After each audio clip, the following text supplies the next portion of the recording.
¿Qué tal? Sean bienvenidos a un nuevo capítulo del podcast. Traemos un tema bastante interesante. Creo que el de poco se habla de este tema y ahorita vamos a indagar. Pero primero que nada, se va a presentar el invitado y quiero agradecerte por regalarme tu tiempo, compartirnos acerca de tu conocimiento acerca de este tema que vamos a hablar. Pero primero que nada, ¿cómo te gustaría que la gente te conociera? ¿Qué tal, Ray? Pues buenos días, pues gracias por tu tiempo, también por la invitación. O sea, es un placer y un orgullo poder estar con ustedes, transmitiéndonos desde Colima para el mundo. Nos están escuchando, ¿no? Perfectamente. Sí. No, pues mi nombre es Jorge Zamora, soy una persona, me dedico a la medicina, soy médico cirujano y partero, estudié aquí en la Universidad de Colima justamente. Tuve la maravilla y la dicha de estudiar anestesiología, estuve en Puebla 3 años. Y tengo un año de haber egresado de mi otra especialidad, que es medicina paliativa y del dolor. Uh-huh. Entonces es un área muy bonita que tiene mucho potencial para beneficiar a la humanidad.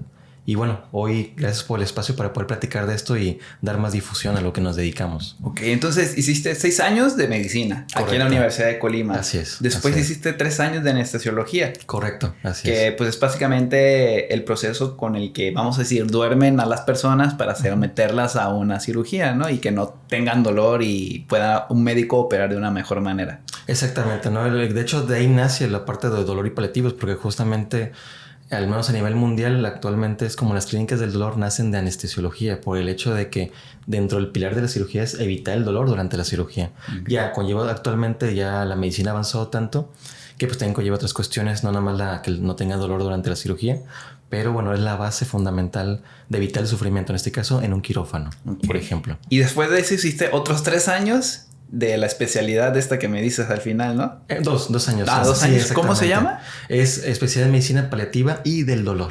Por ejemplo, esa, ¿para qué te sirve? ¿Tú qué puedes aportar a una persona, a un paciente con esas? ¿Qué áreas cumple de manera general? Claro. Creo que la base como de ambas es aliviar el sufrimiento. Esa es como de hecho, la frase muchas veces en diferentes idiomas como los institutos, pero lo que es, por ejemplo, la parte de dolor, nos enfocamos en dolor crónico, que por regular, por definición, es un dolor que dura más de 3 meses. Ah, ok. O sea, lo típico, hombro, cuello, dolor de cefalea, rodilla, columna, que es como el pan de todos los días, ¿no? Que a todos nos duele algo, ¿no? O sea, y más arriba de 30 años, porque tengan cuidado. Confirmo. Y ya, por ejemplo, la parte de medicina paliativa va enfocada igual a aliviar el sufrimiento, pero en especial en enfermedades que amenazan la vida. Es como la palabra clave. Que en adultos lo más común es cáncer, pero también se maneja en todas las edades temas como de SIDA, de insuficiencia renal, hepática, cualquier proceso avanzado que ponga en peligro la vida de forma inmediata en menos de 6 meses o una persona que a lo mejor va a vivir, por ejemplo, 15, 20 años, pero tiene una enfermedad que limita su vida, que va a hacer que tenga náusea todo el tiempo, dolor, dificultad para moverse, va a tener lesiones por presión en la piel, por ejemplo. Entonces ahí tú ayudas a bajar el dolor, el sufrimiento. O sea, repito, es aliviar el sufrimiento en general, que yo creo que es la base de la propia humanidad en general. O sea, no nomás de mi área, de todo. Entonces, tú ayudas a que una persona que tenga una enfermedad que no se va a curar, ya sea en un lapso a corto plazo de 6 meses o a 15 años, por ejemplo, que generalmente son enfermedades crónico-degenerativas. Correcto. Mejorar su calidad de vida. ¿Para qué? Porque pues va a tener dolores de cierto tipo dependiendo la enfermedad. Entonces tú vas, mira, cuando pase esto vamos a trabajar esto para disminuir el dolor, porque va a ser recurrente que te pasen este tipo de cosas. Eso es lo que te encargas básicamente. Sí, así es básicamente. Es como que uno de los pilares fundamentales. También hay otros síntomas que son muy, muy comunes, sobre todo igual retomando el tema de las enfermedades como cáncer. Repito, es la parte de las náuseas todos los días. Hay muchas personas que los acompaña de manera importante todo el tiempo. La dificultad de la movilidad. También a veces algo tan sencillo, por ejemplo, como el hipo. Hay algunas tumoraciones en la zona del diafragma que estimulan todo el tiempo, tienen hipo.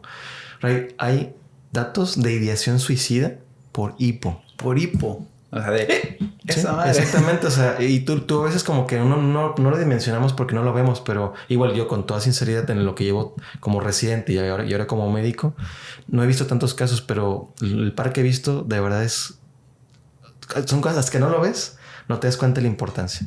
Okay. Sí, de verdad. ¿Crees que es un área que no tiene mucha visibilidad todavía? Definitivamente. Sí, ¿verdad? Sí. O sea, yo, por ejemplo, sí había escuchado, pero más o menos me imagino hacia dónde va, pero no sé mucho del tema, no como cardiología, nefrología, oncología, vamos a decir que pues, el auge de cáncer que hay. Entonces como que todas estas especialidades como que es más visible. Él es nefrólogo, él es cardiólogo, pero esta especialidad pues casi no, ¿verdad? Sí, es correcto. O sea, a pesar de que realmente históricamente esto tiene más de 1000 años, como el movimiento del hospicio, ¿no? Como que es más básicamente como que nace un grupo religioso de los hospice que en realidad eran zonas de paso, ¿no? No nomás para enfermos, sino también para viajeros. Entonces ya conforme las enfermedades y la humanidad va avanzando, pues ya se va enfocando más como la parte de la salud. Entonces en este caso, bueno, ya en el año 2025, pues ya se forman especialidades, ya hay posgrados, maestrías, doctorados, diplomados, ¿no? Pero sí, efectivamente, por eso para mí es tan importante y agradezco este espacio, porque yo quiero, o sea, mi meta en la vida es, además de ejercerlo, es empujar, que la gente sepa, oye, mi familiar tiene eso, ya sé dónde ir. Okay. Es lo que quiero. Y es una parte de las funciones del podcast en general. Claro, Ray, así es. Muy bien, pues vamos a comenzar. Después de esta breve introducción acerca de tu especialidad, vamos a empezar con el podcast. El título lo titulé de la siguiente manera: Cuidados paliativos, vivir hasta el final. Para empezar, pues, ¿qué son los cuidados paliativos? ¿Cómo podríamos definir? Porque pues es una palabra que creo que puede que hayamos escuchado, pero si yo la quiero definir, no te sabría decir qué esos son los paliativos. Claro. Pues si quieres saber un poquito como académico, palio o paliar viene de la parte de, si no recuerdo mal, griega, en donde palio es una tela que colocaba sobre las personas. Okay. Entonces, para confortarlas, para darles calor, darles temperatura, que viene el movimiento hospicio.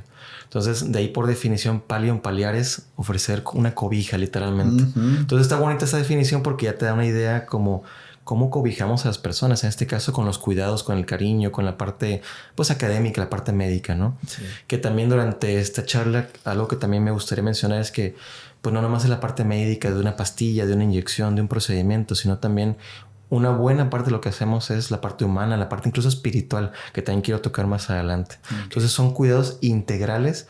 Y otro punto importante es el trabajo es en equipo, o sea, es multifactorial, diferentes personas, ¿no? Psicólogos, enfermeras, nutriólogos, la parte, por ejemplo, de incluso expertos espirituales, que también vamos a tocar más adelante.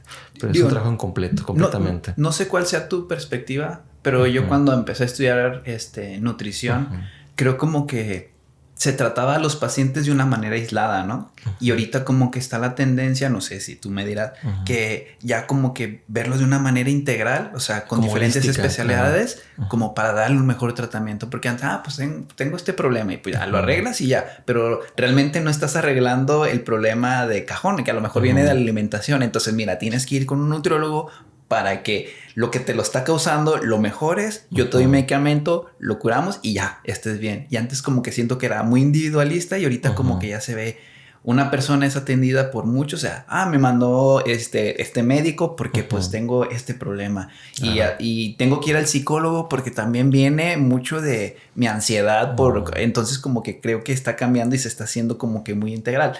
Que puede ser muy positivo para el tratamiento de las personas, pero también si van por la iniciativa privada, pues es más alto porque es pagarle, no sé, al psicólogo, es pagarle al especialista, por ejemplo, que sea tu caso, al nutriólogo, y pues si tienes que ir al gimnasio para complementar, pues el gimnasio. Entonces ya son 4 cosas que es complicado, ¿no? Sí, es correcto. Yo creo que tiene mucho que ver con como los movimientos o la filosofía actual como mundial, ¿no? Los medios de comunicación, esta parte también. Fíjate que, bueno, yo hablando de mi área, lo que yo aprendí también desde estudiante hasta el día de hoy, ya como egresado, que sí está evolucionando. Ya, como tú bien dices, ya no es como que hablando del médico, la figura del lo que se dice, se hace. Ya actualmente es como que yo sugiero esto en conjunto con usted. O sea, esta parte de la autonomía del paciente y de la familia y también ya se incluye. Que al menos en mi área o con mi formación sí es muy, muy integradora. O sea, es como que, a ver, usted como paciente, ¿cuál fue su decisión? Vamos a guiarlo conforme a lo que usted decide, que es lo mejor, ¿no? Y eso es lo que me da mucho gusto porque sí da mayor calidad. Ahora, es verdad, a veces tenemos que ser un ejército de un solo hombre. Porque también hay familias y pacientes que se entiende que es muy difícil la parte económica, que es un pilar a veces también que está muy flojo. Y ahí tú tendrías que tener como la capacidad dentro de lo posible humanamente de tener como varios puntos y poder ofrecerlos también. Sí, claro. Como que tú ofrecerle a lo mejor 2 en 1 dentro de lo que te cabe de recomendaciones generales. Entonces, cuidados paliativos es como cobijar a las personas que están pasando por alguna enfermedad. ¿Podremos definirlo así de una manera sencilla? Sí, una enfermedad de alta demanda, demanda de síntomas económica, alta demanda emocional. Esa es como que una enfermedad que se está complicando, que está avanzando, que aunque ya sea por un tema curativo o ya no es curativo, hay forma de hacer cosas. Siempre hay algo que hacer. Esa es la frase. Ahora, y que ya sabemos qué son los cuidados paliativos, ¿bajo qué situaciones se utilizan? ¿Cuáles son las más comunes? Si me tuvieras que dar 5, 3, ¿tú cuántos consideras que, mira, en esto y esto? Hay más, pero estas son las principales para que la gente que esté atravesando por algo así diga, bueno, puedo apoyarme en esta área también. Por supuesto. Digo, definitivamente el número 1 es el cáncer, hablando del adulto.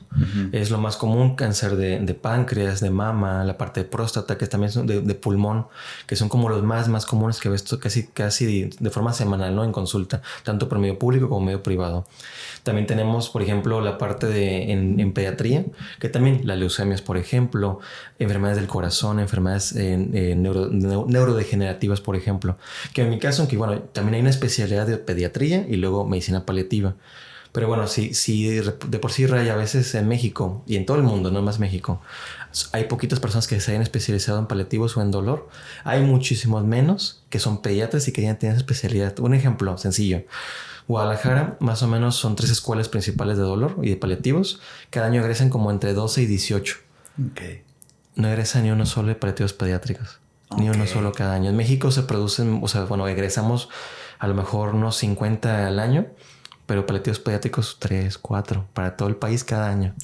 Entonces, bueno, retomando esa parte, ¿no? También los niños hay que hacer mucho esfuerzo para poder ayudarlos. O sea, yo los puedo manejar, pero obviamente no hay nada como alguien que se dedique completamente a eso. También otras enfermedades importantes, la insuficiencia renal en etapas avanzadas, sí, claro, que más allá de la parte como biológica, de la parte de la hemodiálisis o la diálisis, pues también tienen efectos adversos, tienen neuropatías, tienen temas a veces de dismovilidad, también enfermedades hepáticas que son sumamente comunes actualmente, sobre todo derivadas del tema del alcoholismo, que me ha tocado ver ya varios casos. Enfermedades, por ejemplo, secuelas de alguna lesión, ¿no? Digamos, de la columna, una cuestión de que no puede moverse. Entonces también, aunque directamente no está amenazando su vida eso ahorita, pero pues también tienen dolor, tienen alteraciones de dificultad alimenticia, por ejemplo, ¿no? También otras cuestiones que pueden llegar a ser tal vez no tan comunes, pero también es un punto importante. Las etapas avanzadas del SIDA, por ejemplo. Okay. También es muy sintomático lo que pueden llegar a sentir. Y, por ejemplo, yo te puedo decir que en lo que llevo en Colima, que llevo más o menos 5 meses desde que regresé, no he tenido un solo paciente. ¿Qué significa? Que no detectamos que también ellos necesitan ayuda. Sí, claro. Entonces, el tema oncológico tiene mucho peso y lo cual es muy bueno. O sea, no tiene para nada. Pero hace falta otras áreas que hay que empujarlas. Miren, acá es... También aquí se pueden apoyar. Es correcto, exactamente. Ok, entonces realmente es una gran gama de enfermedades en la que tú puedes intervenir para mejorar la calidad de la vida, ¿no? De la persona. Exactamente. Okay. El bien vivir, así es. Y hablamos un poquito del dolor y que si le está doliendo algo y que si tiene una dolencia, ¿cómo pudiéramos definir el dolor? Pues básicamente creo que hay varias definiciones, pero sí, como claro. una de las más actuales que, bueno, palabras más, palabras menos, no me las sé de memoria, pero básicamente es la experiencia desagradable, real o potencial, asociada o similar a un daño tisular real o potencial. ¿Qué significa esto en resumen? Sí, o sea, porque está un poquito larga la definición de la IASP del 2020, que es como la última actualización. Básicamente es una experiencia desagradable, esa es la palabra clave, real o potencial. ¿Qué significa esto? O sea, real, efectivamente me golpeo, yo sé que me está doliendo, no tengo una tumorción en la mano, en el brazo, en mi pecho y me duele. Eso es real porque hay una cuestión, pero también hay dolores que no son, digamos, no se han encontrado una explicación física. Por ejemplo, tú puedes ver gente que tenga lo que llaman ciática, ¿no? Una radiculopatía lumbar, tú ves la resonancia y la parte medular está normal, o sea, algo muy leve, pero tú dices, oye, pero es que no es proporcional lo que lleva en la resonancia al dolor increíblemente fuerte que tienen, ¿no? O personas que tienen, digamos, algunas cefaleas, dolor migrañosas o dolor de cabeza que tú les has hecho todo, les pones medicamento, les cambias alimentación y les sigue doliendo. Entonces ahí, aunque tal vez no se ha encontrado físicamente como que, mira, que hay un tema en la columna, hay un tema, no sé, alguna cuestión del nervio trigémino, pero le está doliendo, o sea, y es una experiencia, también un punto es que hay que respetarla. Si yo o mi familiar, quien sea, dice tengo dolor, hay que creerles, porque también es otro tabú muy importante y más en dolor crónico, que alguien ya trae mucho dolor durante años ay, ¿cómo va a tener dolor si yo estoy platicando ahorita con él y está bien a gusto platicando? Claro. Y eso pasa no nada más en la cuestión, digamos, cotidiana de familiares, pasa en medicina y pasa en situaciones pues que son profesionales. Entonces que yo me mandé entre consulta digamos, a una cama por dolor y el paciente está como acostado así, ¿no? En su cama. Entonces, oye, pero ¿cómo le va a doler? Bueno, es que tiene un proceso adaptativo que ya hizo que aunque le duela mucho, pues él o ella por su forma de ser ya lo concilia de esa manera, ¿no? Pero sí hay que respetar. Si dice que le duele, le duele. El problema con el dolor es que es algo subjetivo, ¿no? Sí, definitivamente. O sea, yo me puedo machucar y me dolió y ya. Pero el otro, no mames. Sí. O sea, es la interpretación y tú cómo puedas proyectarlo. Y hay personas muy tolerantes al dolor que incluso viven con dolores increíbles que ya van al médico porque no aguantan. No, pues llevo un mes así. ¿Cómo que llevo un mes con eso? Sí. Y hay personas que se machucan tantito y es un desmadre, ¿no? O sea, ahí también juega como que un papel. A lo mejor yo digo, pues a mí no me duele nada, tú estás exagerando y como que entra esta... Como a mí no me duele, pues tú sí, tú estás exagerando, ¿no? Sí. Juzgar de esa manera es de nuestro cristal, ¿no? Es que, por ejemplo, de hecho, de la definición te dice eso, que es como la parte de... Perdón. Como es una experiencia subjetiva, como tú bien dices, no hay una parte que te pueda medir el dolor. O sea, no es como una resonancia, unos laboratorios, ¿no? Y eso es un punto importante también. El tema es que las personas conforme a nuestra propia experiencia de vida es nuestra forma de afrontar el dolor. O sea, un ejemplo, personas que se dedican a la construcción están constantemente siendo golpeadas, se lastiman los dedos, se cortan. Entonces son personas que tienen ya la gente dice que está un umbral muy alto. Bueno, el tema ese no lo utilizamos nosotros, pero es más bien la experiencia, estás acostumbrado.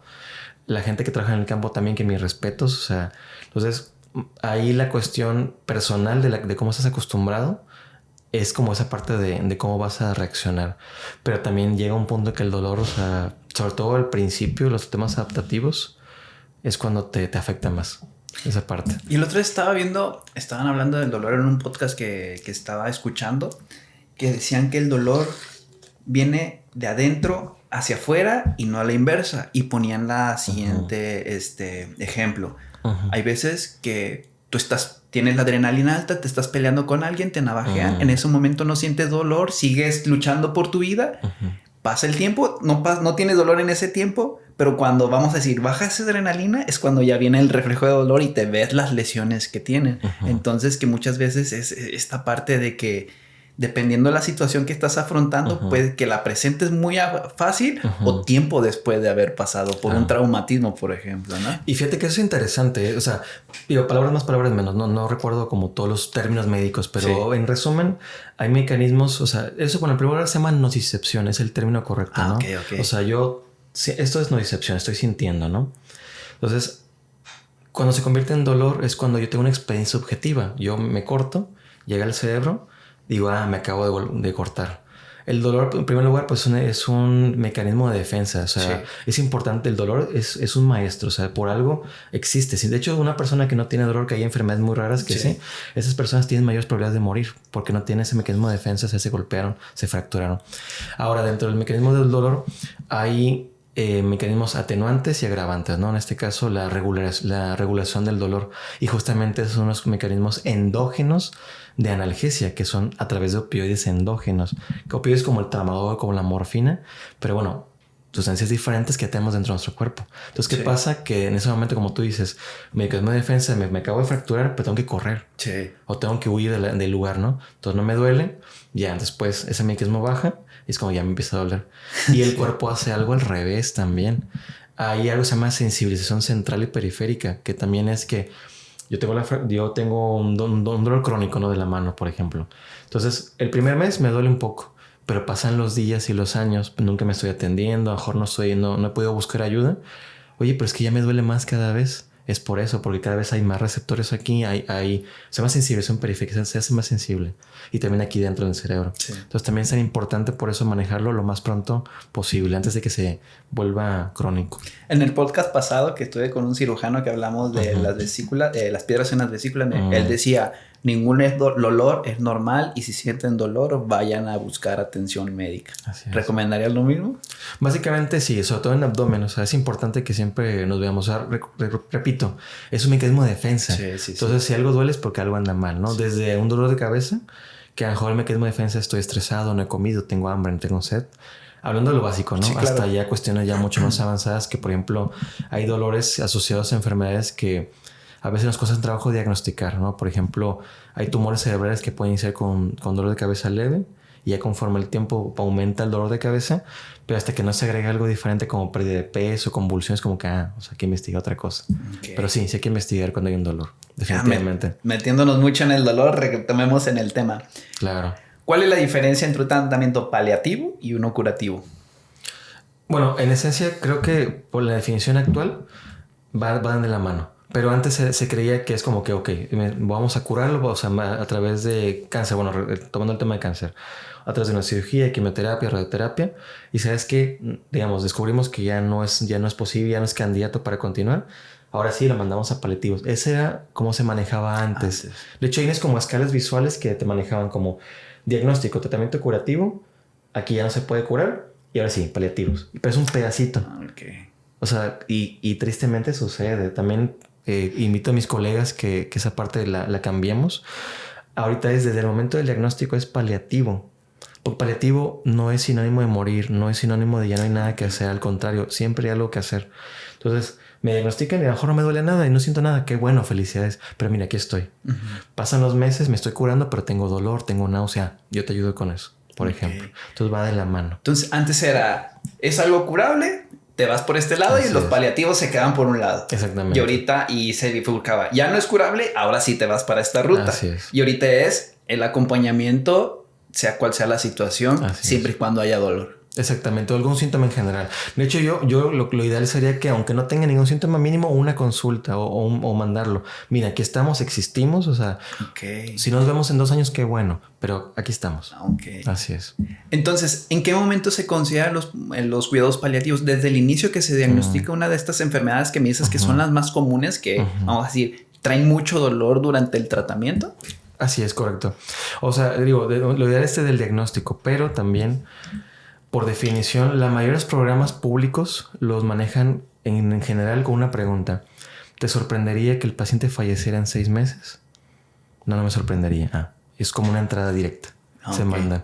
Pero digo, aquí ya es un tema ya como, por ejemplo, como programas o como los criterios de inclusión o criterios de envío, no un servicio. Pero ya fuera como lo burocrático, lo ideal sería desde el diagnóstico. Pero en esencia, creo que es como una forma como más objetiva o medible, porque a veces también esa duda ahí la tenemos muchos médicos, como que en un momento lo mando. Yo les digo básicamente, cuando tenga algún síntoma que ya vieron que es difícil de manejar, mándamelo, yo te ayudo. Entonces, burocráticamente te hacen esta pregunta, ¿te sorprendería que en 6 meses pueda fallecer esta persona? No me sorprendería. Ahí es burocráticamente donde se inicia. Así es, correcto. Pero las nuevas tendencias, desde que tú ejerciste, ya ves que antes me decías que se bifurcaba en se cura, pues dale. Y si no, pues ya mándalo para acá. Sí. Ahorita es el acompañamiento. Siempre y cuando vaya a haber dolor, podemos acompañarlo con tratamiento paliativo. Exactamente. Exactamente. De hecho, antiguamente era como que paliativo sinónimo de me voy a morir.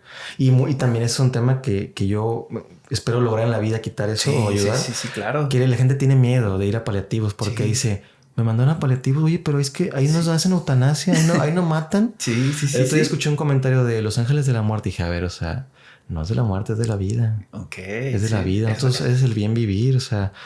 de hecho, la muerte no duele, o sea, como tal, lo que se ha escrito como gente que ha regresado y eso no duelen. Es una frase como un poquito como romántica mía, ¿no? La muerte no tiene receptores de dolor, la vida sí. Entonces nosotros trabajamos en la vida por eso. Sí. Muy bien, entonces se tiene que iniciar cuando sabemos que por el proceso que va a pasar una persona va a haber dolor. Correcto. Otros síntomas, ¿no? Repito, mareo, náusea, dificultad alimenticia, anorexia, por ejemplo, que es como también muy común que llega a pasar. ¿Y quiénes se encargan de los tratamientos, del tratamiento paliativo, de los cuidados paliativos? ¿Nomás tú como especialista o hay otras especialidades como enfermeros, psicólogos? O sea, ¿quiénes pueden trabajar en esta área? Es un mundo de personas, como bien dices, ¿no? O sea, sí ya hay especialidades, pero yo te puedo decir que en la vida real, la mayoría de quien los ofrece no tienen especialidad. Y eso lo hago comentario no porque sea malo, o sea, no diga, está mal que lo haga. No, al contrario. Me da mucho gusto que actualmente incluso paliativo ya es una entrada directa de especialidad. Ya no es necesariamente una subespecialidad o una alta especialidad como todavía era el año pasado que yo egresé. Pero digamos yo, donde tengo la oportunidad de conocer gente que se dedica a esto es todo. O sea, literalmente enfermería, nutrición, trabajo social, psiquiatría. Literalmente cualquier ser humano que tenga el conocimiento básico para poder entender cuál es como la guía de cuidados paliativos. O sea, incluso hay algunos personajes muy interesantes que también ojalá que en México tengamos pronto, que son los expertos espirituales, por ejemplo, que en España, que por ejemplo en Estados Unidos, que son la capelanía, sí es una profesión como tal, o sea, son licenciaturas que uno puede pensar en espiritualidad, digamos, como en temas de religiosos, ¿no?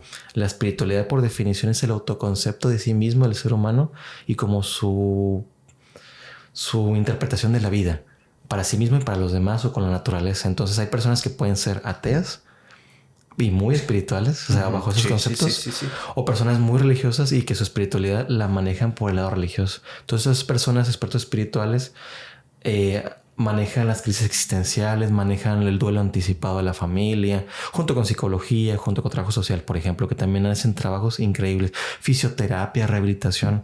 O sea, yo te puedo decir que a veces funciona mucho más unas palabras bien dichas y un buen gesto que una pastilla, muchas veces. Entonces, ¿y hay como una licenciatura de espiritualidad? ¿Me puedes decir? Hay posgrados. Por ejemplo, el que yo conocí en España, Xavier Arscotia, él, si no me acuerdo mal, es psicólogo y tiene como 5 másteres. O sea, ya es que muchos de los europeos son gente que se prepara mucho. Y él, la verdad es que mis respetos, ¿eh? Y él es el jefe de espiritualidad de un lugar que yo fui a rotar en España, que se llama San Camilos, que es un movimiento religioso enfocado a la salud. Y tiene hospicios allá en España, San Camilos. Qué interesante. Más corazón en la mano, es su frase. Okay. Muy humanistas. Que ya algo muy subjetivo, que es la espiritualidad, la estén como que forjando para ayudar a las personas, está chido. Y la estamos viendo científica, porque también hay estudios, hay herramientas, por ejemplo, de preguntas avanzadas para ver como que qué parte de la espiritualidad está fallando, ¿no? A lo mejor el autoconcepto está muy bien, pero no sé, detectamos culpas con la familia, o detectamos, por ejemplo, que... Un ejemplo, un paciente que me tocó conocer en España junto con él. Como él no creía en Dios, él decía, bueno, por mi parte no hay un problema. O sea, yo sé que muero y desaparezco. O sea, para sí mismo no hay problema. El problema es que su miedo era que una nieta iba a nacer después de que él muriera. Entonces él, dentro de su espiritualidad, él quería que ella tuviera sus valores, que yo quiero vivir para poder decirle a mi nieta que sea buena persona, que sea así. Entonces, ¿qué hicimos? Abordamos qué es ser buena persona. ¿Qué valores? O sea, para él, en la listita, ¿no? ¿Qué es una buena persona? Esto, esto y esto. Ah, perfecto. Vas a anotarlo, vas a hacer un video, vas a anotarlo si puedes, para que cuando tú fallezcas, esa información se le da a tu nieta. Vale. Y así tú vas a continuar, vas a trascender y además vas a hacer una continuación de tu vida para con ella y tú vas a poder morir tranquilo. Órale, yo te puedo decir, yo vi milagros con palabras, yo mis respetos en todo el mundo lo he visto y aquí también en México. Enfermeras, enfermeros que de verdad... En general, no más en paliativos, luchan todos los días, están ahí, o sea, luchando, acompañando. Psicólogos hacen cosas increíbles, nutrición. O sea, va más allá de fórmulas, de equilibrios, de porcentajes, ¿no? O sea, vamos a adaptar las cosas para que toleres más, vomites menos, estés más tranquilo. Una medicina más humana. Así es. Cuando antes, vamos a decir, más fría, ¿no? Así es. Tómate este medicamento, nos vemos. Y ahorita como que cómo ha estado cambiando. Es correcto, es correcto. Y me da mucho gusto ver eso todos los días. ¿Y cuál es tu rol en los cuidados paliativos? O sea, ¿cuál dirías que es tu función principal? Acompañar. Sí, definitivamente. Es acompañar. Es guiar, aprender del paciente, aprender de la familia, ellos de mí y yo de ellos. Y ver qué es como el camino que más se adapta o las funciones. En este caso, acompañarlos ante sus duelos anticipados, acompañarlos ante sus necesidades, su dolor, la náusea, como todo lo que necesitan. De hecho, casi siempre yo mi primera consulta, porque también hago, sobre todo en paliativos es muy común la visita domiciliaria, que vas a la casa del paciente, porque también, como ya te lo refirieron o te recomendaron ya cuando está muy avanzado, pues ya no pueden caminar. Entonces, a veces la primera consulta dura hasta 2-3 horas porque es resolver miles de dudas. Y algo que me gusta mucho hacer, que también es como la parte espiritual y psicológica, es intentar por lo posible. Pues yo no soy psicólogo y que quede claro esa parte, pero dentro de lo posible del manejo emocional inmediato es quitar culpas, reconocer, validar la familia, validar al cuidador principal. Hay que cuidarlo mucho también a él. Entonces es algo que impacta muchísimo en la vida. Digo, no eres Sí. psicólogo, pero me imagino que en la especialidad o subespecialidad viste mucho tema de psicología, ¿o no? Sí, claro. De hecho, es algo que yo agradezco mucho donde yo egresé, de Instituto Palí en Guadalajara, que tú rotas o cuando haces vistas domiciliaria estás tú. Por lo regular va nutrición también. Depende, pues, porque a veces variamos poquitos, pero siempre es medicina, nutrición o psicología. Y a veces también algún otro rotante, por ejemplo, psiquiatría, digamos, bueno, rehabilitación física. Entonces, tú en psicología callado, pero escuchando. Y cómo Sí, lo claro. abordaban. Y también de nuestras clases también dependemos esa parte. Entonces, sí hay que tener ciertos conceptos básicos, por lo menos, para saber detectar algunas cosas y además también tú canalizarlas. Por lo menos algo que se llama primeros auxilios psicológicos, por ejemplo. Ok. Gracias. Muy bien, qué interesante. Sí, muy todo. ¿Los cuidados paliativos dónde se dan? ¿En casa, hospital, clínicas, en todos En lados? todos lados. En Ok. todos lados. Creo que ¿Qué lo es lo más más común? en casa, Casa. definitivamente. Sí, sobre todo en México, porque hay otros modelos que vamos a hablar un poquito más adelante de como lugares especiales, pero al menos yo en mi experiencia como profesional, yo te puedo decir que la mayoría, el 80% es en casa. La mayoría de las veces, porque también, según las encuestas o varios artículos científicos, la gran mayoría, y eso me incluye a mí, yo también si estuviera gravemente enfermo, yo prefiero estar en mi casa. Sí. O sea, digo, con ciertos conceptos, ¿no? Pero básicamente estar en casa con mi familia, por ejemplo. Si Siempre y cuando se pueda, claro. por supuesto, claro, también. Pero lo ideal sería que los cuidados paliativos puedan alcanzar todos los lugares, ¿no? En consulta, en el hospital, en casa. Hay los modelos, como mencionas, el hospicio, ¿no? Es algo que todavía en México se está regulando para poder crearse.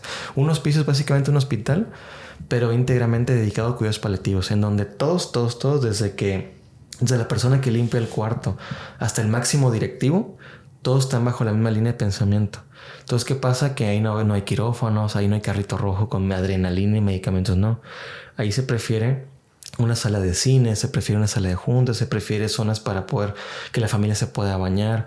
Yo, por ejemplo, ahí me tocó verlo en España, que es el único que he conocido, que en las habitaciones podías meter a tu mascota, o sea, estaba la persona enferma, pero entraba la familia a libertad. No es como que, horarios de visita, no. Sí. De tal otro horario pueden entrar 10 personas si quieren. Pueden tener el perrito ahí. De hecho, había un perro que se llama Balú, que era un bulldog francés de unas pacientes que es una fuente colombiana que conocí allá. Y el perrito vivió ahí un mes en lo que la paciente estuvo viviendo ahí hasta que falleció. Entonces también es un punto importante porque esos lugares ayudan a quitar un poquito la carga a la familia. Entonces la familia ya se va a dedicar a dar amor, a dar el cariño, el acompañamiento, y los profesionales ya se encargan de lo demás, de limpiar, de acomodar, de los síntomas, por ejemplo. Ok. Que es lo que intentamos adaptar en casa cuando eres el ejército de una persona a veces. Ok. Sí. Entonces, ¿existen estos lugares que aquí en México todavía no hay? ¿Obispado? ¿Cómo? Hospicios. Hospicios. Hospicios. Todavía no. Hay algunos proyectos que no recuerdo si era en Chihuahua que querían abrir uno. Sí se han creado un tiempo. Ojo, no hablo de hospicio cabañas, porque también antes el término hospicio lo usaban mucho, o se usa aquí en México como antiguamente en temas de, bueno, como orfanatos, o eran nombres de antiguos, los hospitales antiguos. No, acá en hospicio en el contexto de cuidados paliativos, ¿no? Okay. Todavía no está como regulado en México, entonces todavía no podemos yo crear uno como tal todavía. Se han hecho intentos, por ejemplo, los asilos o hay casas de día que se pueden dar un ejemplo parecido, pero no, todavía no, en México todavía no está implementado. Pero hay que hacerlo. Se está buscando ese camino. Sí, se está como legislando actualmente, que es la información, la última que tuve el año pasado. No, así que lo burocrático que es lo más tardado. Sí.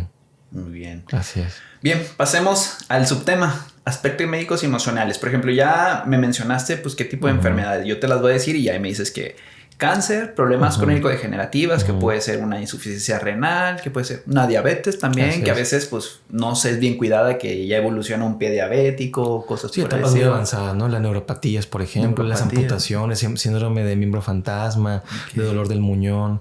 Por ejemplo, en este caso, por ejemplo, gente que ya está mucho tiempo en cama, las lesiones por presión en la piel, que también duelen muchísimo, las del sacro, las de la región de la espalda, por ejemplo, ¿no? Ok, cualquier enfermedad que cause un dolor, ya sea donde sea curable o no sea curable, pero que haya ahí latente problemas agudos de dolor. Exactamente, enfermedades de alta demanda, en donde de repente, obviamente, o sea, todos como personas y profesionales podemos ayudar, pero si llega un punto en el cual que hay algunas situaciones que son tan avanzadas o tan demandantes que sí necesitas ayuda. Y aún así, yo te puedo decir que también pues no es magia, ¿no? Yo he tenido situaciones con algunos pacientes que tú quisieras tener un botón mágico, ¿no? De te lo quito el dolor, por ejemplo, te quito un síntoma, pero hay síntomas refractarios que no se pueden quitar, pero sí siempre hay forma de Bajarlo. lo más posible. Si está en un 10, bajarlo un 7. Y Exactamente. eso es un alivio. Y para ellos les cambia la vida, ¿eh? Sí. Así. ¿Y por ejemplo, cuáles son tus objetivos? Yo llego, soy un paciente diagnosticado con cáncer, me dieron, tienes 8 meses de vida, una esperanza de vida de 8 meses. ¿Cuáles serían tus objetivos conmigo?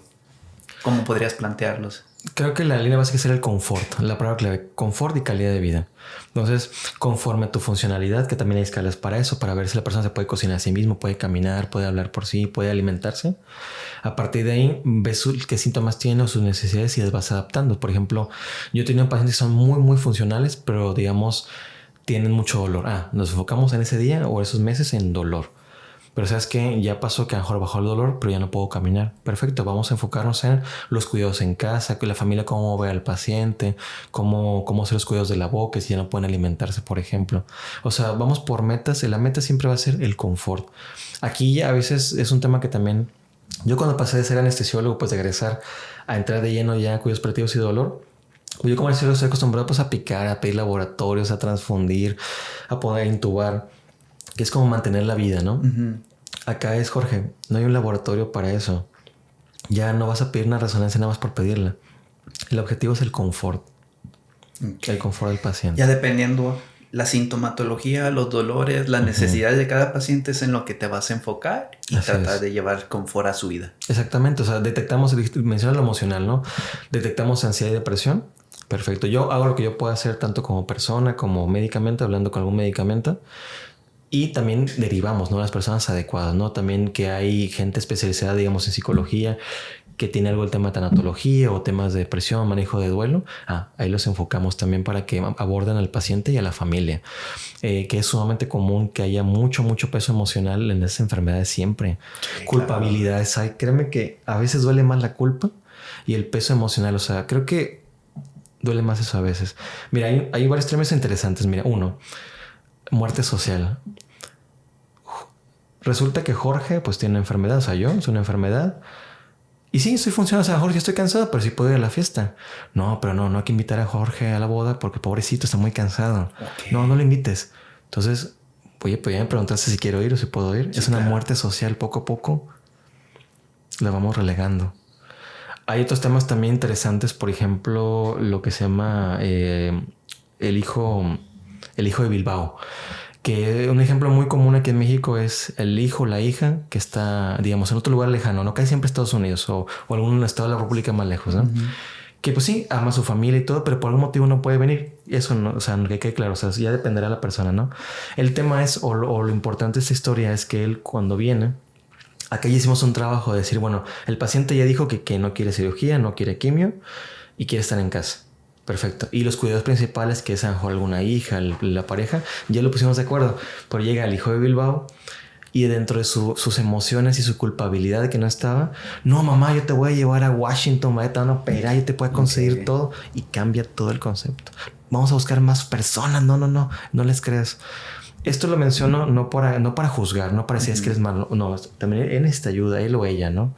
También ayuda en atención, manejar sus culpas. Y los manejamos, la mayoría de las personas les explicas, no, mira, lo que pasa es que ya por la enfermedad está muy avanzada, está en tal lugar. Y mira, el oncólogo dijo que ya no es candidata. Entonces lo que vamos a hacer es ofrecerle esto. Mira, tu mamá nos pidió esto y esto. La gran mayoría lo entiende, pero también es importante decirlo porque es una cuestión social que pasa mucho también. Sí, me imagino, como para tratar de compensar que no estuvo presente, trata como que agotar la última gota de esperanza para ayudar a la persona, ¿no? En cuestión. Y no es malo, nomás hay que enfocarlo porque ya dentro de las metas que habíamos platicado o el plan que se hizo, sobre todo con el eje del paciente, ya no es viable. Entonces, ¿qué va a pasar? Que te va a mover todo y te lo va, o sea... Va a venir a alterar todo el orden que ya habían causado. Exactamente. Muy bien. Sí. Y, por ejemplo, ¿qué herramientas tú tienes? O sea, uno de los objetivos de los cuidados paliativos es el confort. ¿Qué herramientas hay para lograr ese confort? ¿Medicamentos, terapias? ¿Qué hay? Claro. Pues mira, ya para no redundar como la parte psicológica, pues tenemos la atención psicológica, tenemos la parte de lo espiritual, la atención, digamos, los cuidados, cómo mover al paciente, cómo explicarnos, o sea, fuera de los medicamentos. Ya medicamentos, pues hay uno de los más clásicos e importantes, es la morfina, por ejemplo, hablando del dolor, que la morfina tiene un concepto de los opioides, hay una que se llama opiofobia, que es una cuestión social que hay que manejar, y más ahorita con el tema del fentanilo, ¿no? que es como que no, es peligrosísimo. O sea, claro, hablando de la parte ilegal, ¿no? Uh-huh. Pero hablando de como una herramienta en quirófano y una herramienta médica, la morfina, por ejemplo, es un pilar fundamental porque no es costosa.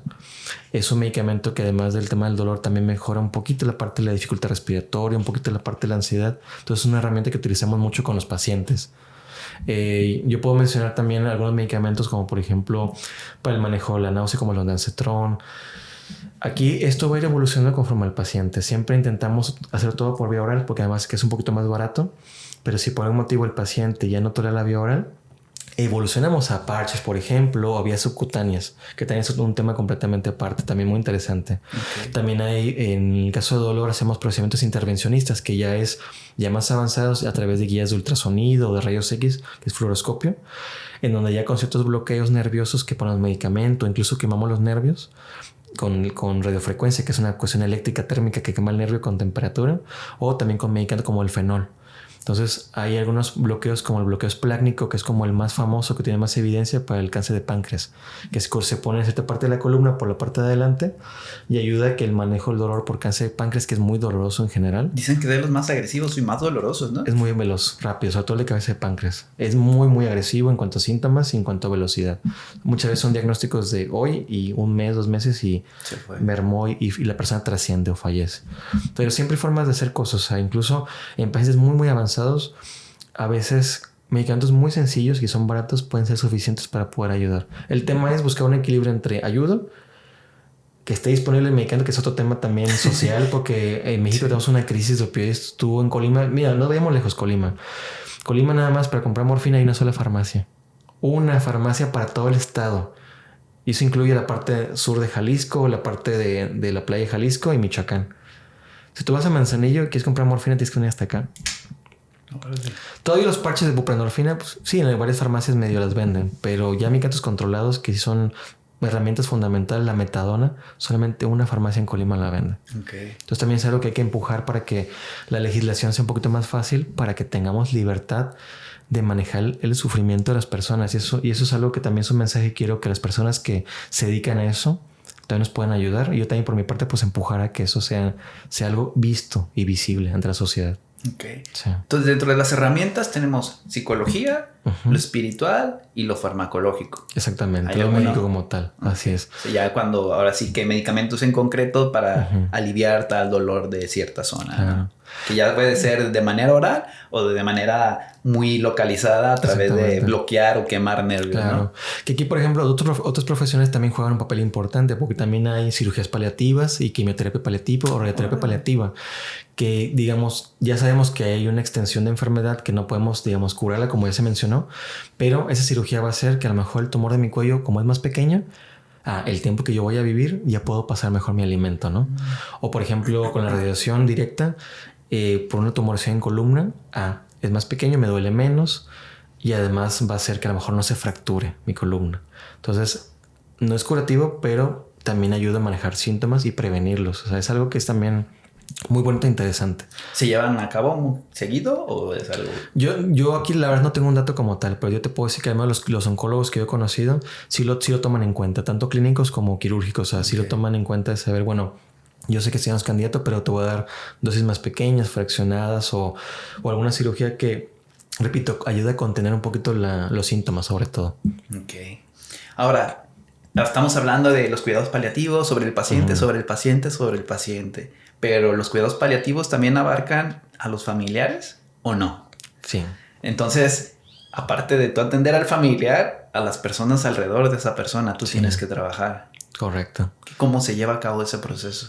Ahí, digamos, lo más importante es siempre pues detectar cuáles son los personajes en esta historia, ¿no? Siempre como eje fundamental en esta película es el paciente, ¿no? Con su nombre. Es el protagonista, vamos siempre, a decirlo. ¿no? O sea, Jorge Zamora, María Elena, con nombres así. Y también es importante aprender los nombres. Sí. Y entender quiénes son sus cuñados principales, quién está ahí, que casi siempre por lo regular son mujeres. De hecho, por estadística es la esposa, las hijas. Es lo más común.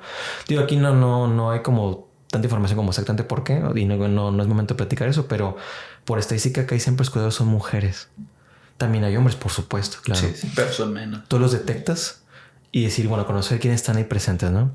Y ahí ya hacemos un abordaje para ver cuáles son sus necesidades también. O sea, porque también hay algo que se llama síndrome del cuidador cansado o burnout del cuidador, que también hay que cuidarlos mucho porque también se ha estudiado que un cuidador cansado ya no cuida bien, ya no puede ofrecer de forma adecuada con los medicamentos, ya a lo mejor ya tiene enojos, tiene tristeza, tiene culpabilidades, entonces hay que manejarlos también ellos. ¿Cómo lo hacemos?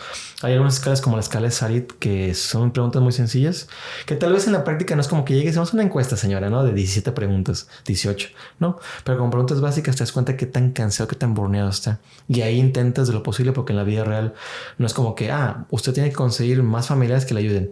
Sí, Jorge, pero yo vivo sola, mis hijos están en Estados Unidos y me ayuda a veces una nieta.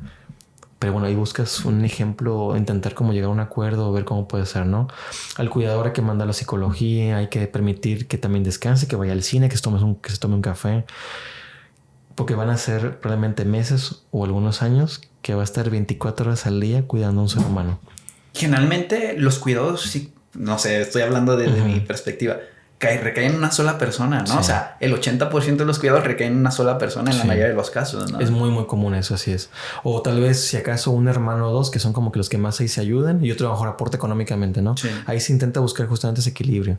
Ahí son temas bien complejos. Ahí tal vez un trabajador social es una persona más adecuada para hablar de esto, pero las dinámicas familiares aquí, tú te das cuenta que, hay cosas importantes efectivamente en la economía, ¿no? La economía se impacta mucho en los cuidados, ¿no? Y con muchas cosas en la vida, ¿no? Pero yo te puedo decir que yo he conocido personas con suelo de tierra y también gente que vive muy bien, pues en una casa muy grande, una mansión. Y no es proporcional muchas veces el dinero al amor y al cariño y los cuidados. Yo he visto cuidados así impecables, gente sumamente humilde y también gente de mucho dinero que la familia está dispersa y que la cuida un vecino. Que le pagan. Pero o contratan a una enfermera, ¿no? Claro, exactamente. Es como que lo arreglan como pues es problema de él, ¿no? Entonces, esto es un llamado a las personas porque esto va más allá de una cuestión social o económica. Es una cuestión humana. Y por eso la importancia de que alguien nos pueda guiar a hacer las cosas como lo mejor posible. Hacer lo mejor que puedo con lo que tengo. Y ese es tu trabajo con los familiares. Sí. Si pudieras definirlo con un objetivo, ¿cuál sería el objetivo de los cuidados paliativos en los familiares del enfermo?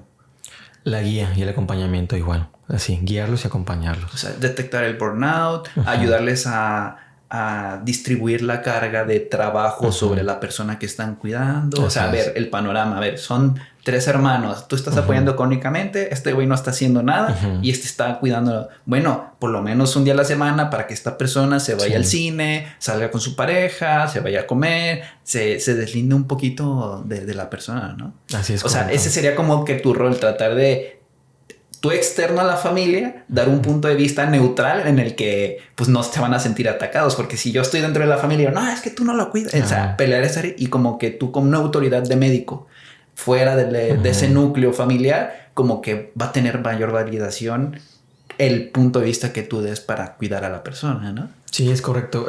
Aquí lo importante es como guiarlo, ¿no? Guiar es eso, porque la vida real es que es difícil. O sea, no es así como que mágicamente ya porque yo lo dije, ya lo hacen. Sí, pero claro, bueno, claro. Tu función es guiar. Y también si tú ves que hay una dinámica familiar muy difícil, pues ya guías a otras cuestiones, ¿no? A lo mejor, por ejemplo, ahí es donde entraría un hospicio. O sea, es como que, ¿sabes qué? Pues mi esposo tiene 80 años, yo como esposa tengo 75. Yo también tengo cáncer porque me ha pasado que los dos tienen cáncer.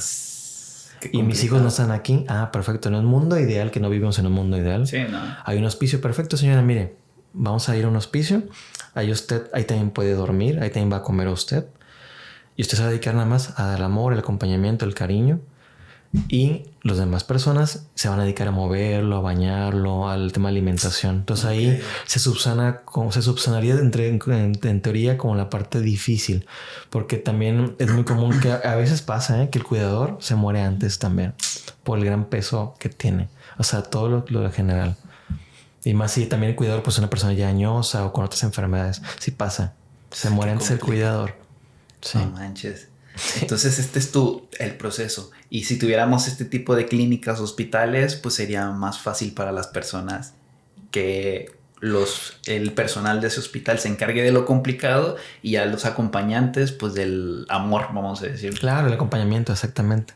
Así es. Muy bien. Y por ejemplo, esto es hablando de esto. ¿Y Cuando una persona ya tiene un diagnóstico de, ¿sabes qué? Pues su esperanza de vida son 6, 7, 8 meses, un año. ¿Cómo preparas a los familiares? Es dentro de tu área saber, mira, el pronóstico es este, no le damos más allá de un año. ¿Cómo le dices, cómo acompañas, cómo es este proceso de preparar a las personas para la muerte de un familiar? Sí, eso se llama, por ejemplo, duelo anticipado, ¿no? Que hay muchas cuestiones antes, ¿no? Desde el enojo, la negación, que sí, también es un tema ya de como la teoría del duelo, ¿no? De esta Kubler-Ross, la maestra, la doctora Elizabeth Kubler-Ross. Aquí lo que hacemos en general es primero detectar qué saben y qué no saben todos, o sea, tanto el paciente como la familia. Entonces el primer abordaje es pues saludar, cómo están, presentarte, que sepan a qué te dedicas, porque también llegas a la casa y como que cuidas paliativos y se quedan bien como que pues ¿sí? ¿Tú quién eres, no? O sea, ¿a qué te dedicas? Entonces detectas, bueno, platíquenme la historia, ¿no? Ah, pues mira, mi papá, bla, bla, bla, tiene tal diagnóstico, tal tiempo, pasó esto, ¿no? ¿Ustedes qué saben de la enfermedad? Usted, señor Jorge, ¿qué sabe? No, pues mírame, el doctor me dijo que tengo esto, esto y esto. Que ahí también detectamos algo muy importante que sí lo quiero mencionar en este tema, es la conspiración del silencio, que va de la mano. En México, en general en Latinoamérica, es bien, bien, bien común la conspiración del silencio. No le voy a decir a mi papá porque se va a poner depresivo, se va a morir más pronto y se va a dejar caer. De por sí no come, ya no va a comer nada. No, la gente no se muere antes, no se muere después. Efectivamente, ¿no? Una mala noticia que es una información que cambia por completo tu horizonte, ¿no? De donde yo creía que iba a ir, ahora ya cambió. Pero el hecho que tú me digas que yo tengo una enfermedad que, hablando como, sobre todo en temas como de muerte, ¿no?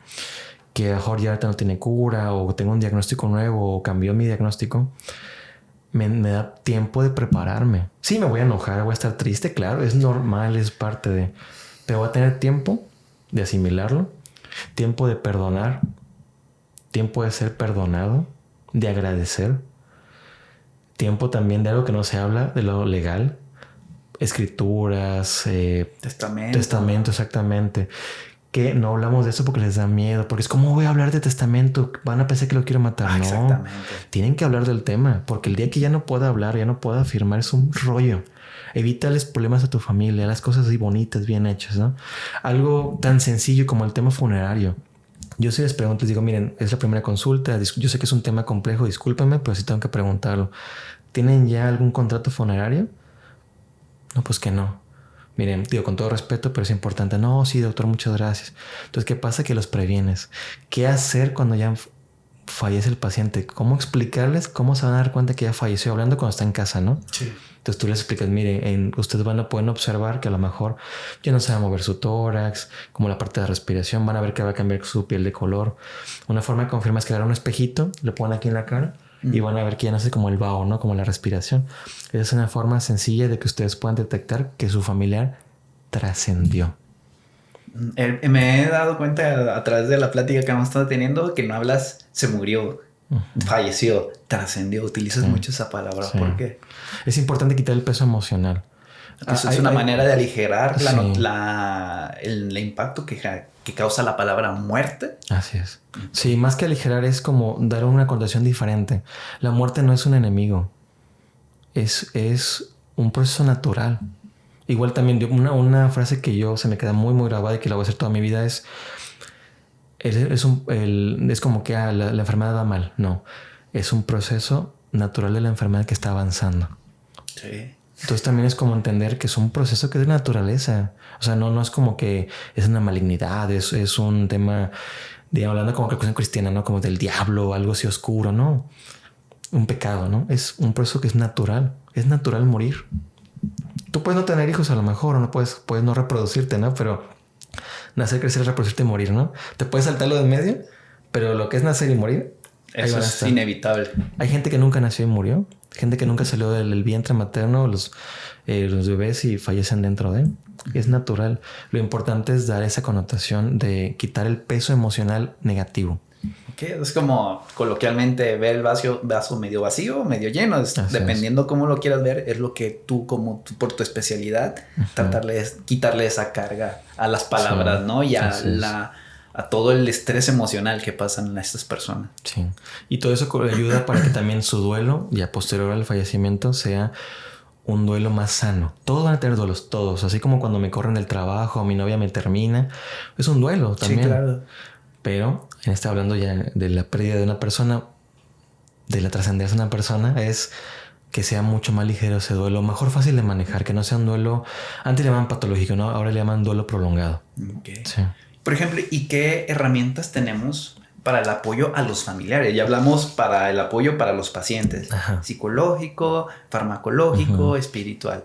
Para las familiares, ¿qué herramientas tenemos? De igual manera, la parte de psicología, la parte de trabajo social. Aquí yo te puedo decir que además de el papel fundamental y que yo respeto mucho del psicólogo con ellos, es eso, quitar culpas, quitar miedos, ayudar a canalizar las emociones. El hecho que tú, por ejemplo, digamos, que me pasa un domingo, me manda un mensaje, doctor, una disculpa que lo moleste hasta ahora, pero mira, es que no deja de vomitar. Y tú les marcas. Y para ti a lo mejor fue una llamada, hablando para mí, ¿no? Una llamada de 15 minutos, un domingo que una persona, pero, ay, pues no, es domingo, ¿no? Pero para ellos fue valiosa. Porque ya vomita menos, a lo mejor ya se pudo dormir su paciente. Entonces ahí la carga emocional del familiar bajó. Porque aunque fueron 10 minutos tuyos o 15, para ellos representa que durmió esa noche. Entonces, el hecho de que tú hagas un buen trabajo dentro de lo posible, pues humanamente posible, sí, de aligerar la carga de síntomas o en general, ellos también se sienten más tranquilos. Como que, mira, mi papá, por ejemplo, son comentarios que yo he escuchado también y estoy muy orgulloso de ellos y estoy muy feliz por escucharlos, que ya trasciende el familiar y te agradecen, doctor, muchas gracias. Pues fíjate que ya mi mamá hoy falleció en la mañana, te mando un mensajito, te marcan. Soy muy agradecida porque en los últimos días mi mamá ya estuvo con menos dolor, pudo dormir mejor. Nosotros también estamos tranquilos, sí, tristes pero tranquilos. Y eso es el verdadero éxito. Y yo con eso justifico mi existencia en este mundo. Sí. Okay. Sí. Por ejemplo, hablas mucho de trabajo social. ¿Cuál es la función del trabajo social así de manera general? En este caso, como detectar las dinámicas, ellos también tienen diagnósticos, así como yo poseo un diagnóstico de dolor, ellos hacen diagnósticos familiares o como estas teorías que también tienen de las dinámicas. Entonces ellos pueden detectar familias mononucleares, familias multinucleares, familias, por ejemplo, en donde el cuidador principal es una nieta. Familias donde, por ejemplo, yo me tocó una que era que los cuidadores eran los vecinos, por ejemplo. Entonces ellos detectan eso y buscan la manera de encauzar tanto los recursos como los apoyos. Aquí trabajo social hace milagros. Yo también lo respeto mucho.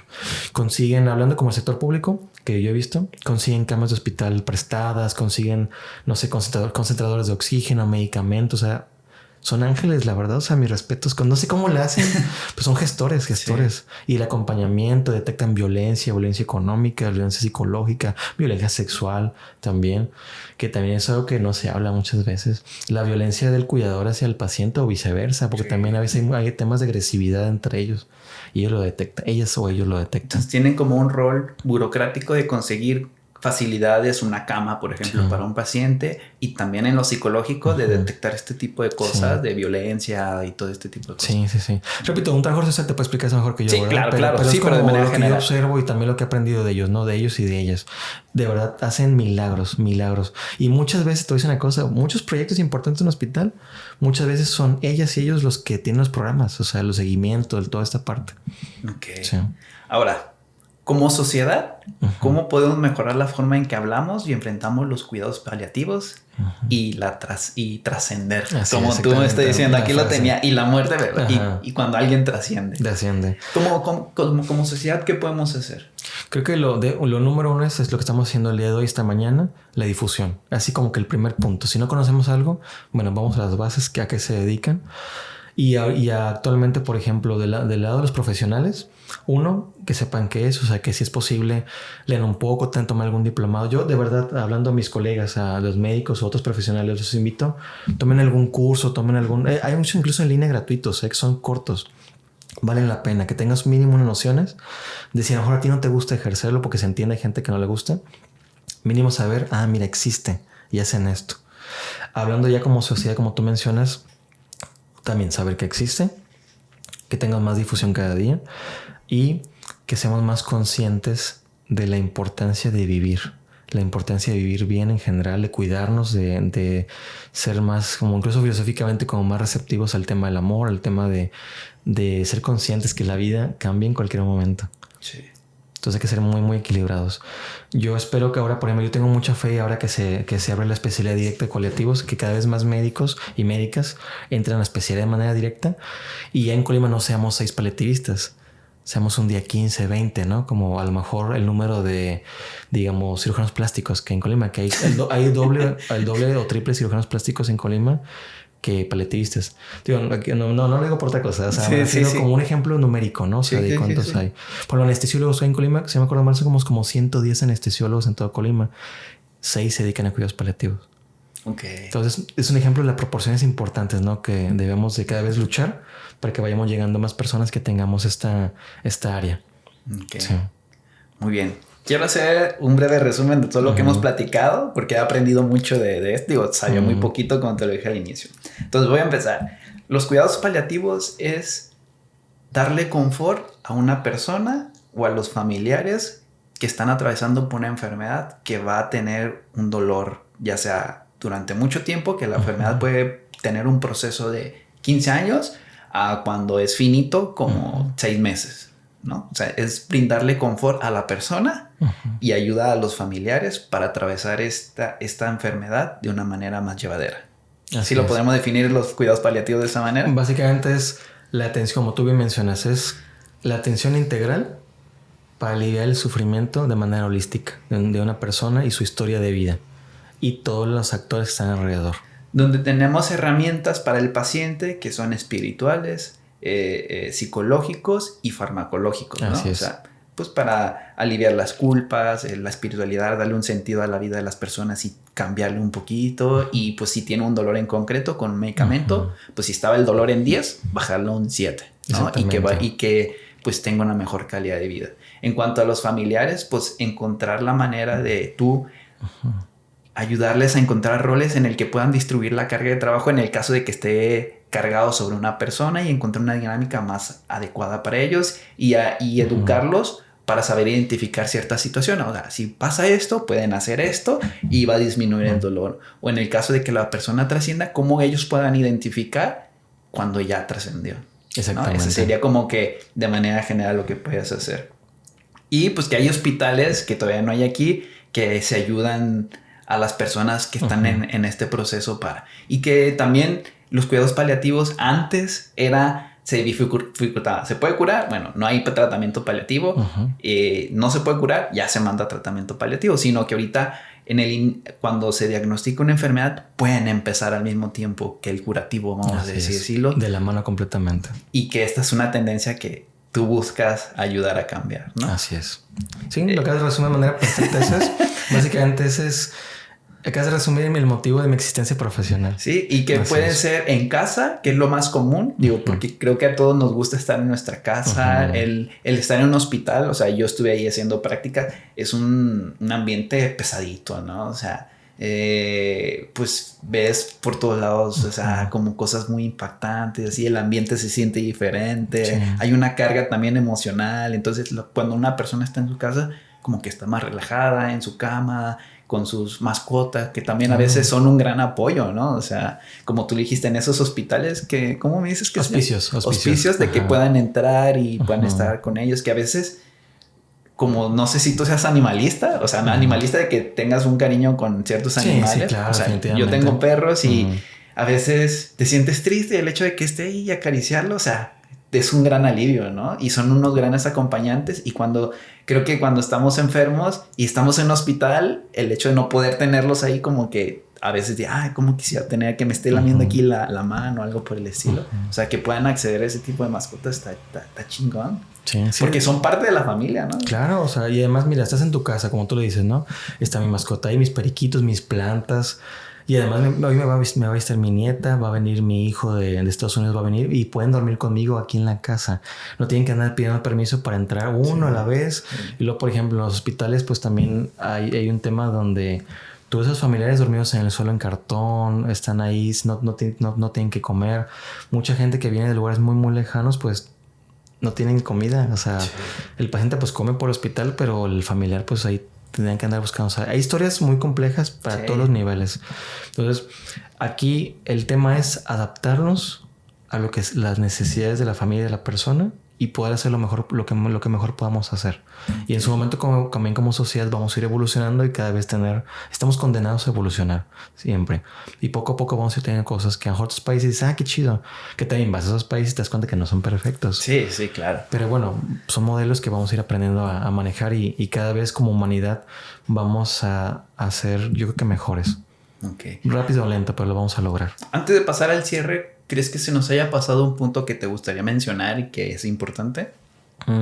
Bueno, tal vez hay un tema que es importante, es como tiene mucho peso también la sociedad, la eutanasia, por ejemplo. Okay. En primer lugar, vamos por definiciones. Por ejemplo, ya para cerrar, porque sí me gusta hablar del tema. Eutanasia es por definiciones, es el acto deliberado médico junto ahí con la petición del paciente de finalizar la vida por un síntoma o una enfermedad avanzada. Entonces aquí hay 2 puntos. Uno es si es un acto deliberado para finalizar la vida y 2, el paciente lo pidió. En México no existe eso, es ilegal en México. Hay países, por ejemplo, Colombia ya lo tiene, que si no me acuerdo mal es el único país en América Latina, si no me acuerdo mal actualmente. Por ejemplo, la parte de Alemania lo tiene, y creo que también Suiza, si no me acuerdo mal. Otros países. Hay otro que se llama suicidio asistido, que también es el acto deliberado médico en donde el médico puede recomendar dosis de medicamentos, pero él no los va a aplicar. Y el paciente los hace por sí mismo a petición del paciente. Ojo, a petición del paciente. Y hay otro que existe en México que se llama sedación paliativa, que por definición la sedación paliativa es utilizar medicamentos como una anestesia, básicamente. Utilizar medicamentos para disminuir el estado de alerta, que es esta capacidad de estar despierto y platicar y pensar, disminuir lo suficiente para que la percepción de sufrimiento sea mucho menor. El dolor, por definición, es mi percepción de que me está doliendo, pero aunque siga mi tumor ahí, si tú bajas mi percepción o estoy un poco dormido, sobre todo hablando de procesos ya agónicos, ¿no? Que faltan horas o días, es una forma de lograrlo también para ayudar. Yo realmente ahora como profesional, yo nunca he necesitado una sedación paliativa. Hasta ahorita la gran mayoría de los pacientes han sido suficiente. Otros medicamentos a lo mejor más fuertes para el dolor, pero no ha sido necesario como tal sedarlo. Pero sí, durante la información sí me tocó ver algunos 5, 6, 7 casos que fue necesario porque eran síntomas refractarios. Entonces, ¿por qué quiero mencionar esto? Más allá del tema de estoy a favor o en contra, que eso es un tema muy personal, como temas también como el aborto, que son temas muy puntuales, que también no son el tema de ahorita. Por ejemplo, se ha estudiado que la mayoría de los médicos que se han hecho encuestas, ¿no? Que están a favor, o las personas de eutanasia, es que no, intentamos tener eutanasia, sí, pero antes de hablar de eutanasia hay que hablar de cuidados paliativos. De esas encuestas, quienes han estado a favor de eutanasia eran quienes no sabían que existían cuidados paliativos. Y también se han hecho investigaciones en donde sí es legal, porque no es como que tú llegues el día 1, oye, aquí no te vas, y el día 2 ya la aplican, no. Sí. Es un proceso de psicólogos, psiquiatras, de médicos de paliativistas, de otras especialidades para ver si realmente no es curable o si no se puede hacer otra cosa. Y si ya vieron que de plano no, ahora sí ya procede. Entonces, aquí se ha descubierto que la mayoría de los pacientes con unos cuidados paliativos bien adecuados, o sea, con un buen equipo, se puede disminuir suficientemente el sufrimiento y ya la persona va a trascender o va a continuar de la mejor manera. Okay. Que también hay casos muy difíciles en donde sí han tenido que aplicarla. Pero yo te puedo decir que ahora que he visitado esos países donde sí se aplica, es rarísimo, ¿eh? No crees que es como que tenemos 5 casos al día, a la semana, ¿no? Sí. Es como que llevamos 2 años desde que se legisló y llevamos en todo el país 10 casos en 2 años, por ejemplo. Okay. O sea, son muchos temas también que hay como que resolver antes de... En resumen, los cuidados paliativos son muy importantes y eso también es un llamado para toda la gente que se dedica a esta parte de la legislación. Antes de la eutanasia, antes de hablar de un tema que está en boga, hay que hablar de cuidados paliativos y hay que legislar los cuidados paliativos de forma adecuada. Actualmente, en teoría, ya es como semi-obligatorio que en cada hospital haya un paliativista o un médico del dolor. Yo te puedo decir que en Colima nada más en cancerología existe la figura del paliativista y de médico del dolor. En los demás hospitales a nivel público no existe. Que es algo también yo estoy empujando como para intentar que, oye, pues contraten, o sea, busquen gente que nos dediquemos a esa parte. Ok. Sí. Entonces, antes de pensar en eso, conocer más el área de los cuidados paliativos, porque puede mejorar mucho la calidad de vida de las personas. Así es. En resumen, por eso es tu llamado a esta parte. Así es. Sí. Muy bien. Y ya entrando al cierre, ¿dónde podemos encontrar información? O si alguien vio este video y digo, yo tengo un familiar o yo estoy atravesando por esta enfermedad, ¿dónde puedo pedir ayuda o dónde me puedo informar más sobre los cuidados paliativos? Aquí lo número 1 sería ver pues en dónde estamos, ¿no? O sea, en qué parte de México o del mundo, ¿no? Ahí, pues ya ahorita las herramientas tecnológicas, pues es muy importante que pongas ahí medicina del dolor o cuidados paliativos, que también, Joaquín, muchas veces si se clínica del dolor es de cuidados paliativos, o sea, realmente van como muy de la mano, o sea, no están como separadas. Y, o sea, en el caso de Colima, pues estamos para servir. O sea, mi nombre es Jorge Zamora. Pueden buscarme en redes o como en esa parte del contacto. Pero en donde estemos, o sea, incluso si quieren escribirme o que no estén aquí en México, yo les puedo decir, ¿saben qué? Pues estoy en Querétaro. Mira, en Querétaro te recomiendo que busques a tales personas, ¿no? Tanto por medio público como por medio privado. Hay modo de hacer. Yo les puedo decir que en Jalisco, por ejemplo, si alguien nos está escuchando de allá, la zona conurbana de Guadalajara, Zapopan, Tlaquepaque, pues está el Instituto Palía, ¿no? Que hay, por ejemplo, algo que soy muy orgulloso de donde me formé, es que ellos tengas IMSS, ISSSTE, tengas miles de dólares o ni un solo peso. Es gratuito. Tienen visita domiciliaria.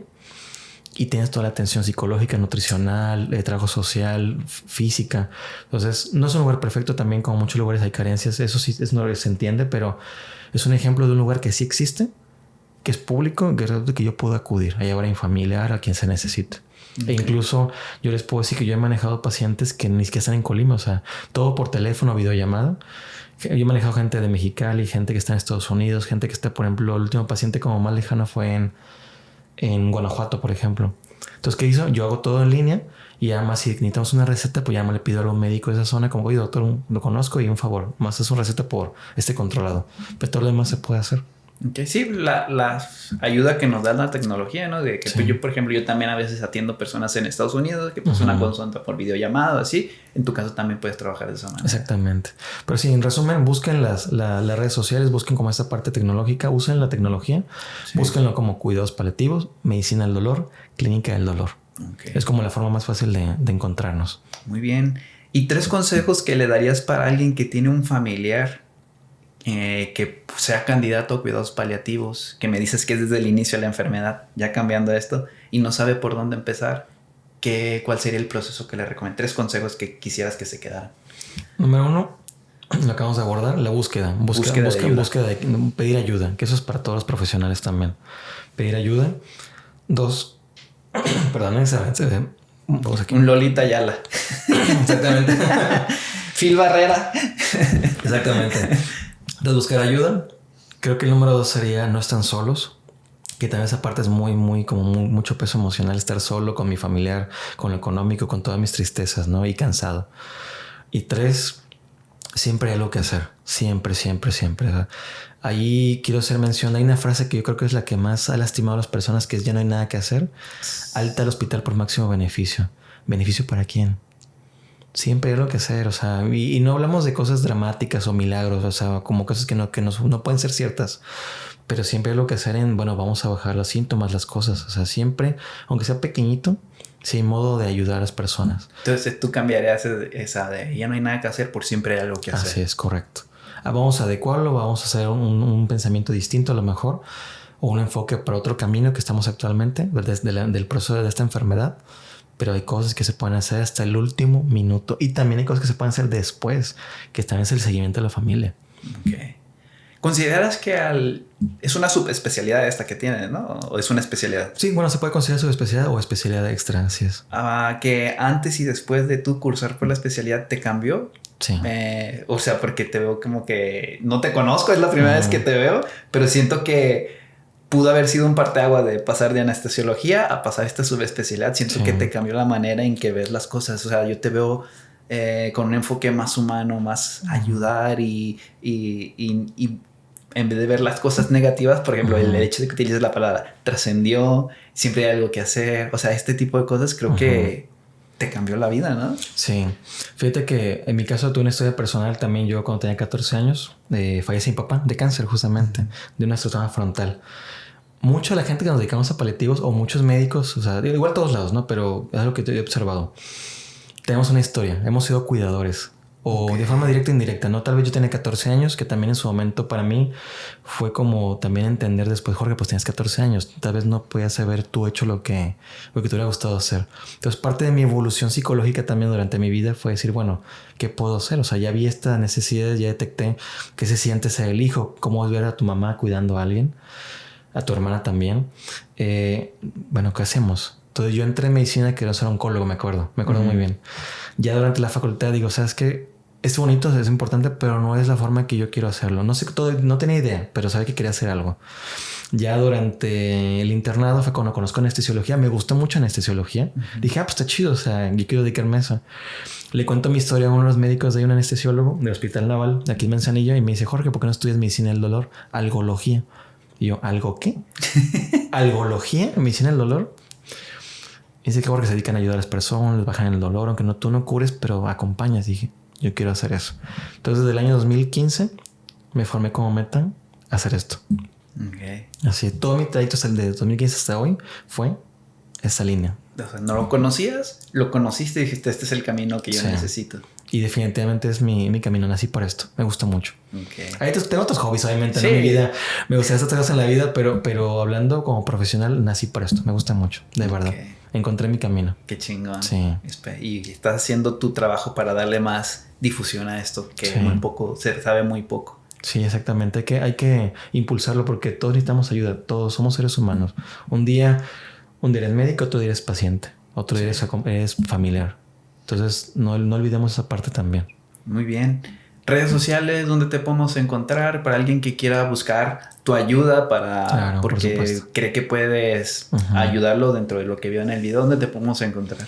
Por ejemplo, aquí en Colima estoy en una clínica que se llama Onquimia, que está por Avenida de La Paz. Pueden poner directamente Onquimia con K, Onquimia Colima. Sí. O mi nombre ya aparece también en Google Maps como Jorge Zamora, Medicina del Dolor o Medicina Paliativa, lo pueden buscar. Ya en redes sociales lo pueden buscar como Dr. Jorge Zamora Paliativos o Medicina del Dolor. Y en Instagram también como Dr. Jorge Zamora. O sea, intenta ser como más simple para que me puedan encontrar. Y repito, o sea, si ustedes, por ejemplo, me ven de otra parte de la República o incluso otro país, pueden mandarme un mensaje con mucho gusto. Digo, ¿saben qué? Pues yo sé que hay una persona en tal lugar que está más cerca de usted, ¿no? Por ejemplo. Y si no, vemos la manera de hacer las cosas. Entonces ahí tienen tus redes sociales. ¿Algún número que quieras dar? ¿O por redes sociales está bien? No, está bien. Puedo dar lo que es el 312-148-1139. Okay. Ahí yo lo voy a poner acá abajito, por supuesto, ¿no? Para que sea más fácil para las personas que lo puedan tener. Entonces te podemos encontrar en redes sociales, Instagram, Facebook, en Onquimia, la que está aquí donde estaba Relaciones Exteriores antes, no sé si te acuerdas. Sí, ahí estaba, que tiene poquito, tiene un año más o menos, así es, de que se creó. Ellos vienen, de hecho, este organismo viene de Guadalajara, también esta clínica, que todo el enfoque en la parte oncológica, aunque también tienen pues otras áreas, pero les ha ido muy, muy bien allá, o sea, han crecido mucho. Tienen la parte también académica, la parte de investigación allá, que eso pocos organismos privados lo tienen. Y ahora aquí en Colima están como creciendo en esa parte. Yo te puedo decir con orgullo que yo pues estoy con ellos porque me gusta cómo trabajan. Que nada más es como que, recetamos esto o damos un tratamiento y pues que les vaya bien, ¿no? O sea, los pacientes ahí van a su quimioterapia y los acompaña en la quimio un nutriólogo, un psicólogo y también en algunas ocasiones un fisioterapeuta. En conjunto con la quimioterapia para ver sus necesidades también. O sea, ellos han invertido mucho y aportan mucho en la parte multidisciplinaria. Que eso, sobre todo en medio privado, que a veces son un poco recelosos las personas, es muy difícil de encontrar.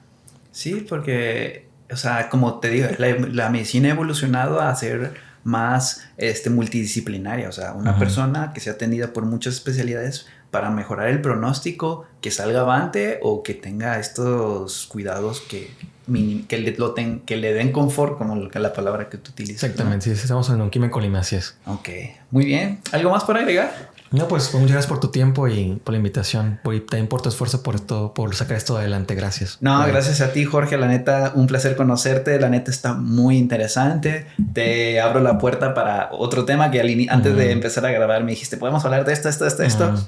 Yo estoy abierto para colaborar contigo, la verdad. Nos ponemos de acuerdo para alguna otra ocasión, pero te abro las puertas si te gustó. Así es.